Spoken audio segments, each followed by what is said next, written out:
Nos enseñaron que a Lautaro lo derrotó el ejército español, superior en armas y estrategias, pero cuando miras este valle tranquilo del Mataquito, lleno de frutas y campos verdes, te das cuenta que eso es mentira. Piensas que este es solo un campo más de la región del Maule, pero estás parado en el lugar más sangriento y decisivo de la historia de Chile. A Lautaro no lo vencieron las espadas españolas, lo venció este terreno. La misma geografía de Peteroa, que durante meses fue su fortaleza impenetrable, terminó convirtiéndose en su propia trampa mortal.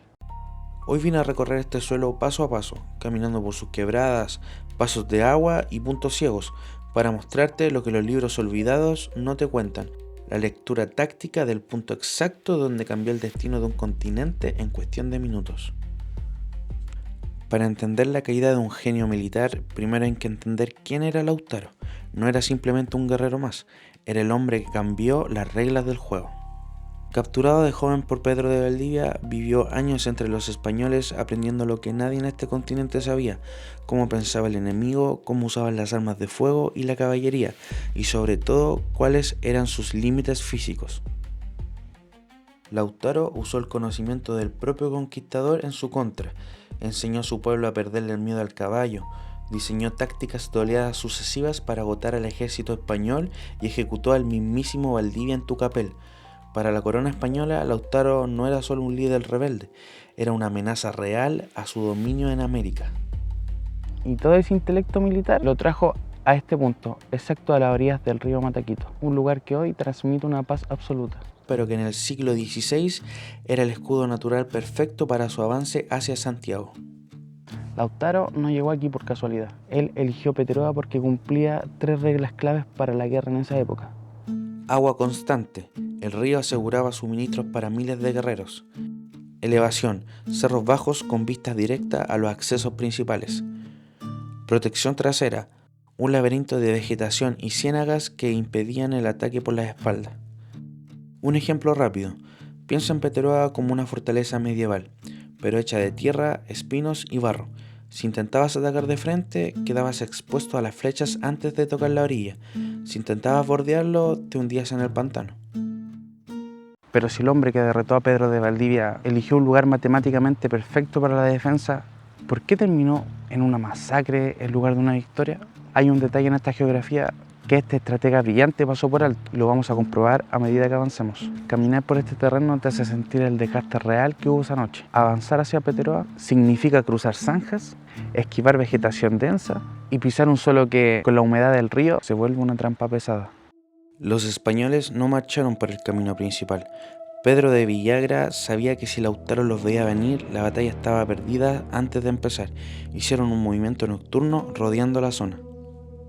Imagina mover caballos de guerra, armaduras de hierro y hombres cansados en absoluta oscuridad, por un terreno donde no ves dónde pones el pie. Un solo tropiezo, un relincho o el choque de dos espadas podía alertar a los centinelas del líder que jamás perdía un detalle. Pero ocurrió algo sospechoso. ¿Por qué nadie dio la alarma en el campamento mapuche? ¿Cómo logró una columna de caballería pesada posicionarse a metros de la empalizada sin ser detectada? La respuesta no está en la traición, sino en cómo el sonido viaja en este valle. Y al acercarnos a la zona del fuerte, la razón se vuelve evidente. Llegamos a la zona atribuida al campo fortificado. Si miras desde arriba hacia la ruta de acceso que está ahí abajo, la visibilidad es total. Desde aquí dominas el valle. Pero cuando bajas un par de metros hacia la quebrada, ocurre la magia del terreno. Desapareces por completo. Lautaro construyó una empalizada formidable, pero cometió un exceso de confianza táctico. Confió tanto en que los españoles vendrían por el frente o por la ruta habitual del río que descuidó los puntos ciegos de las laderas bajas. El ejemplo es claro.